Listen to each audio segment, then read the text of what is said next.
he doesn't know, but facial is basically one of the best DPS, guys. She really is. Like, at the end of the day, right? Who else got themselves a version for sub DPS support, which is Asheville? It's facial, guys. Alright. Alright, we're never playing the game then. Recently, we have been informed that Honkai Star Rail leakers are getting axed out of nowhere. It wasn't just one leaker, or maybe a few of them. It was almost all of them resigning out of their positions. I have no idea what are leakers. Never heard of them in my entire life, by the way. At the same time, with that, I saw a lot of panic from people talking about how they will be able to prepare for units and how to prepare for the upcoming Powercrep. I even saw a video discussing how there is a dependency on leakers and how it's normalized in Star Rail. And this brought my attention to the fact that most people don't know what I'm going to be talking about in this video. Now, this isn't some foolproof methodology to figuring out how Powercrep is going to go.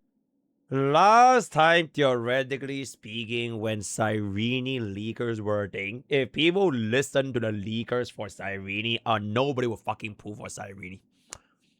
Alright, so let's just be completely honest with ourselves. But ever since 4.0 for Genshin Impact, each of their games have been influencing one another, and they've been taking elements from one game and testing it out into another to influence how the meta will go. I will be using two primary examples. These examples work across Genshin Impact, Star Rail, and Zenless Zone Zero. Oh my god, there could be more examples out there that I haven't thought of, but just know that these two examples are going to show you these patterns I'm talking about. Let's start from where it all began. It's Fontaine. We just passed Sumeru. The Dendro meta, which was one of the strongest metas we've had up to that point, has passed. How could they possibly elevate it? HP scaling. HP scaling redefined what it meant to be an S-rank DPS. Nuvilet till today is used as a benchmark. That's just how strong he is. You had the universal support, which is Farina, which worked in literally everything. And this is the part where I need to stop you and introduce you to rule number one to this thought process I'm having. Not everything will be copied identically. They're going to take elements from one game and implement it to the other, but each game behaves differently, so obviously they can't just copy-paste it. Just know that the core ideology will be replicated and then changed based off of their findings from the original game where it was implemented in. Let's continue. HP. I literally just realized he is using an all-man team. What the fuck is this team, bro? Lighter, flat. Okay, you know what? Scaling was strong. So wait, strong that is actually the meta team. Wait, are you for real?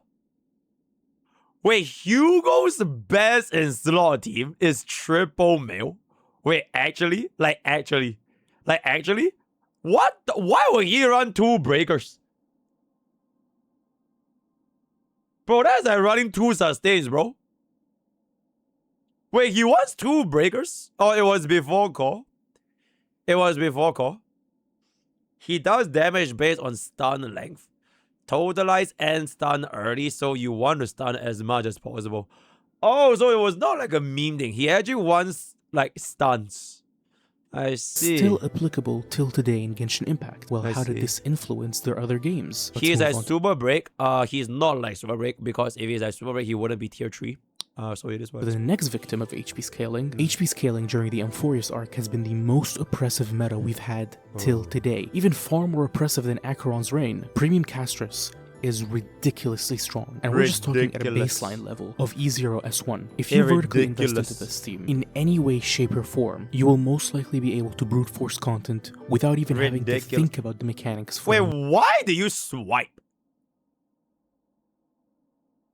You will most likely be able to brute force content without... Wait, why? Just wasted. Okay, you know what? I don't worry about it. To think about the mechanics for a moment. Just like Genshin Impact, they got a dedicated support for the meta. Now, she wasn't as universal as Farina.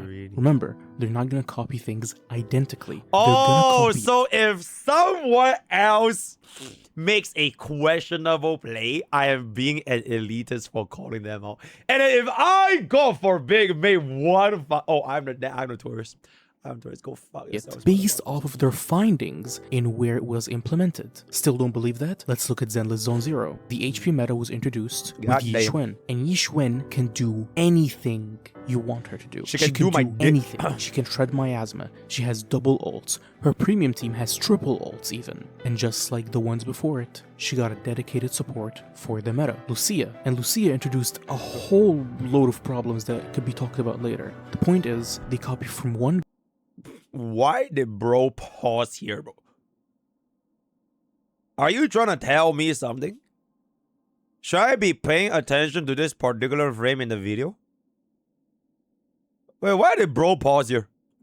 Copy from one game, test it out, adjust it for the next game, and change it depending on the climate of the game itself. For example, the HP meta, while oppressive in Genshin Impact at the time, was not as oppressive as it was in Star Rail. Star Rail's HP meta is ridiculous. Even a sub DPS like Evernight can reign as a main DPS if invested into properly. But then we move into Zenless, and it isn't necessarily as oppressive as Star Rail, but it's definitely worse off in comparison to Genshin Impact. This is one example, right? One example is not enough. Let me show you the second example, which I like to call an ongoing example, which means we have not seen the results of it in the third game yet, but we will. This time, we're going to start from Star Rail rather than starting from Genshin Impact. The best team we have in the game right now is called Mono Remembrance. Mono Remembrance, all of— Nope.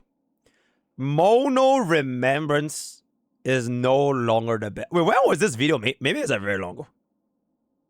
Okay, you know what? That's fair, right? 2 months ago. All right, that's fair. Remembrance. Bro, that's all of them so belong long to ago, the bro. same path. You might say, is Bro that doesn't what you're even alluding know to? Mono elements? what is That a doesn't make second sense, globe and has you're of it? right. I'm actually talking about mono regions. Amphorius' teams are composed of purely Amphorius units. You might say, isn't that how it always works? Technically, kinda. But the difference is, whenever you introduce a side grade unit, the difference of strength is usually between 5%, let's say, up till maybe 15%. Talking about Fei Xiao during her prime, for example. But the difference in strength for Amphorius units was up to 30 and maybe even above. You couldn't just— Stop. Before you slander Fei Xiao.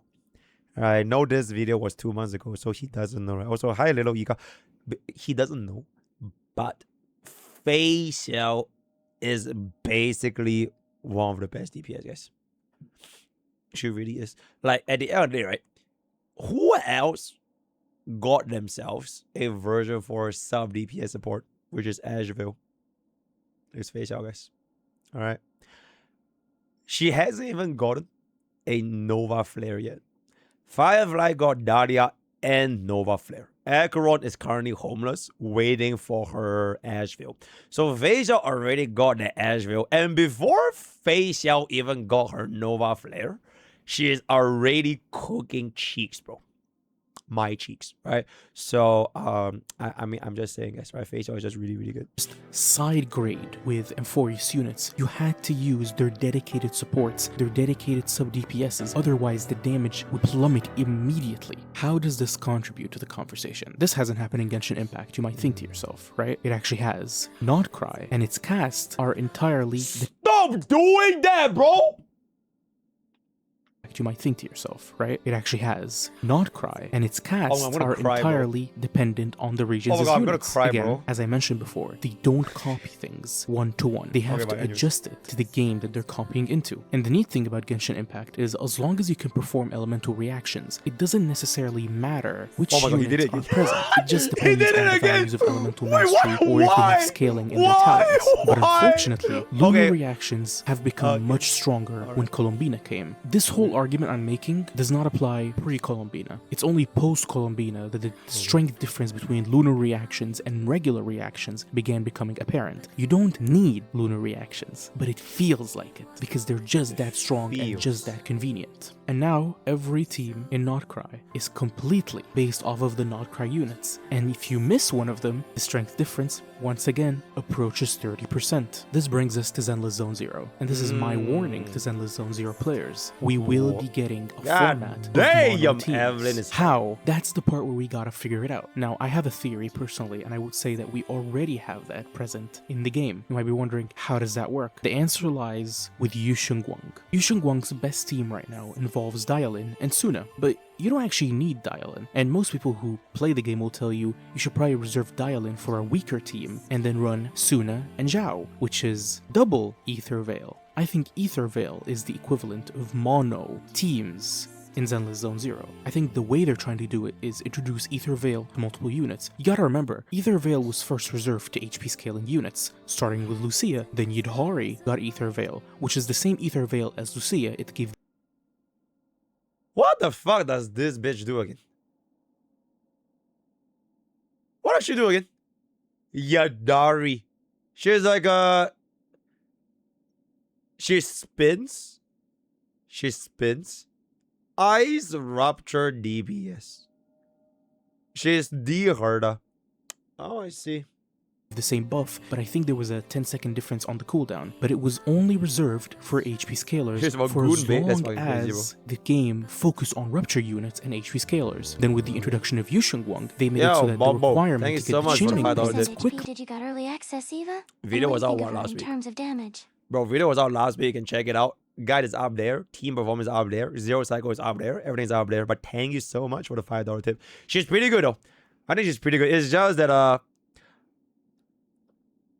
okay, whether or not a unit has a long ass trailer, it should not determine if that unit is gonna be relevant in the next 5 years, you know what I'm saying? So like at the end of the day, if you like her, you will definitely move her. So that's it. Would revolve around Ether Veil. You gotta remember, Zhao's Ether Veil is not that good, and it takes a lot of time to activate for the buffs it gives. But with the introduction of Sena, suddenly you could run double Ether Veil in a Yusheng Wang team. Okay, I was gonna say, bro, his Zenless Zone Zero gameplay looks incredibly good. He nailed every single one of those parries. The introduction of Sena, suddenly you could run double Ether Veil in a Yusheng Wang team. I think that's the direction they're most likely heading into. They've been giving more Ether Veils out, renaming them, but we have different Ether Veils depending on the teams. This is most likely their own format and implementation of mono team. You have mono not cry region. You have the same for Amphorius. And then they introduced it with mono Ether Veil. I think that's going to be the direction they head into with the upcoming units. But this is my tinfoil hat moment, and it's a little bit unproven because the only team where you can run this in right now is Yusheng Wang. And even then, it's not her best team. It's maybe like her second best team, but it's just a bit of guessing. Either way, I am confident in the fact that they're going to introduce mono something in Zenless Zone Zero. How it's done, that's up to them to figure it out. As you can see from those two examples, the point I'm trying to make is there's patterns between the three games. In fact, you could argue that they made multiple games so that they can reintroduce patterns within them. And mind you, Hoyoverse are kind of known for recycling stuff. Now, it doesn't mean it's... Whoa! Is this Slender? I guess it's Slender, right? So Ji Bai is a Yao Guang copy, which is a Yi Xuan copy. Then Cyrene is the Eliza copy. And then we have Raiden 1, Raiden 2, Raiden 3. There we go. Bad. That's good. They do recycle, and that's very obvious from their character designs on its own. So I wouldn't be surprised if that was their original intention with making multiple games. All you have to know is while missing leakers is going to impact free-to-play players hard, the best thing you can do is observe. You need to observe. This is the second thing I want to talk about in this video. Observe the meta. Don't rush. If you've been playing these games for a while, you know that they try to trick you. I'm going to use an example from a different game that's not a Hoyo game, but the same patterns are seen in Hoyoverse. In Wuthering Waves, in 3.0, they released Linné first, then Mornier. This threw a lot of people off. Because while Linné is an amazing sub-DPS, she does so much as being a generalist support, a lot of the teams, the future teams, will require Mornier over Linné, because Mornier is the dedicated 2 and break support. We could also see this with Amieth and her release and how a lot of people didn't know how to fill the 3rd slot because they got Linné, but not Mornier. This same pattern is seen across Hoyoverse everywhere. They put the focus on a unit. They make sure your eyes are all over that unit so you don't focus ahead. You need to observe. The 2 rules I spoke about across this video are they will never copy things identically and you need to observe. This will not bring back the missing leaks. Leaks have been a lifeline for many players, including myself, to know how to prepare for things. Nah, bro, I think leaks are like so fucking useless, bro. Because, okay, the thing with leaks, right? At most is like you have like a rough understanding of like, okay, is it gonna be like a DPS or support or whatever? But like when it comes to how do you, okay, like real talk, when it comes to how you actually use the DPS and the support, most of the time people have like, no idea what's going on, bro. Like Cyrenian was like the best example. And a lot of time in like the leaguer's history, theoretically speaking, I mean I don't know leaks, right? I don't know leaks. But like there's been multiple cases of like units getting like doom posted to shit, bro. Like if y'all were back in my days, right? Do y'all know that Sarija was doom posted? Sarija was doom posted for being too niche. She was, right? But back in my days.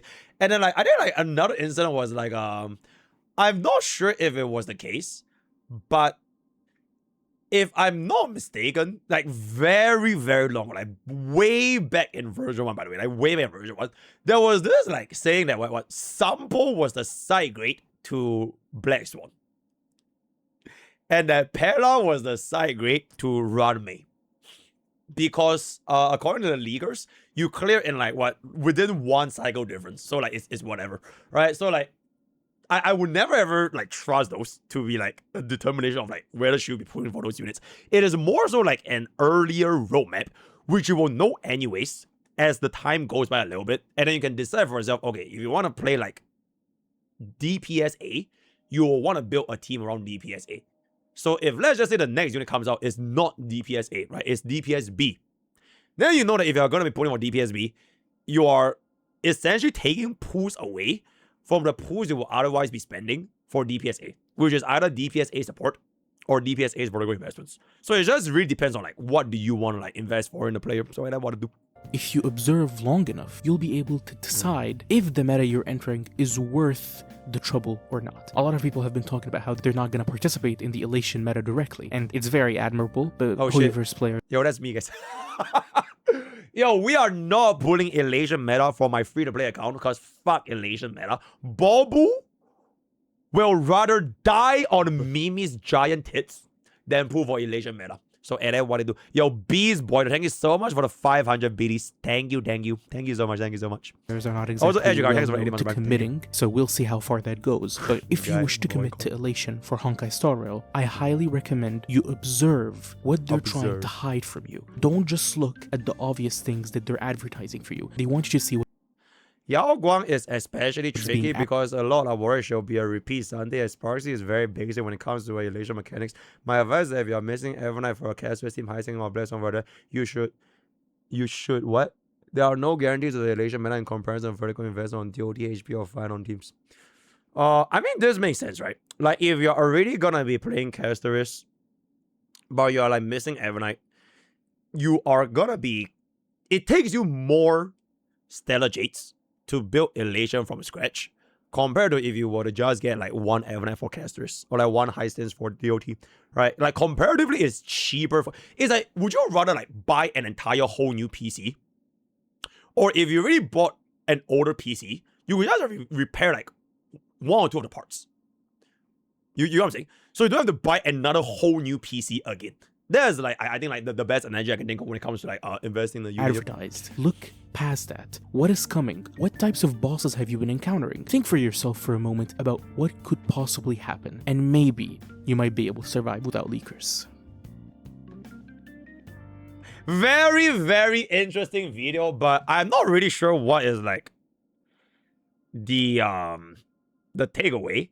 But I personally don't think leaks have been like useful at all when it comes to like determining like what should you be deeming as you will survive the meta, because it's really more so on you whether you want to keep on with the team that you want to play, right? Like if you want to play Firefly break DPS, you know you're gonna eventually pull for Dahlia, right? You're eventually gonna pull for E2 Firefly. You're gonna give them the upgrade if you want to continue playing. If you don't want to play the break team anymore, then no one will force you to keep investing in a team they don't want to play. But just know that it will cost more premium currency to build a new team from scratch instead of reinvesting in your old teams. But at the end of the day, it is more fun to build new teams. It's always more interesting and more engaging for you to, let's just say, E0 S0 Silver Wolf, right? Like it's more fun to use like a 3-cost Elation team in the Elation show environment instead of running an 8-cost Remembrance flagship, because it is not the Remembrance show environment anymore. You'll have more fun. but it will eventually cost you more in the future if you want to keep using it, especially when the short environment is going to be going away. The elephant? What is the elephant, guys? Oh, I have no idea what is that. Oh, I have no idea what is that, right? So very, very interesting video, and I will see you guys on the Clip channel, Thank you, thank you, thank you. Yeah, I have no idea what is that, guys. Yep. Do you see anything? Chad, do you see anything? Do you see anything? Because I didn't see nothing, bro. I didn't see nothing. No? Okay, so nobody saw nothing. Alright, nobody saw nothing. That is very, very good. You have cooled your last cool, my man.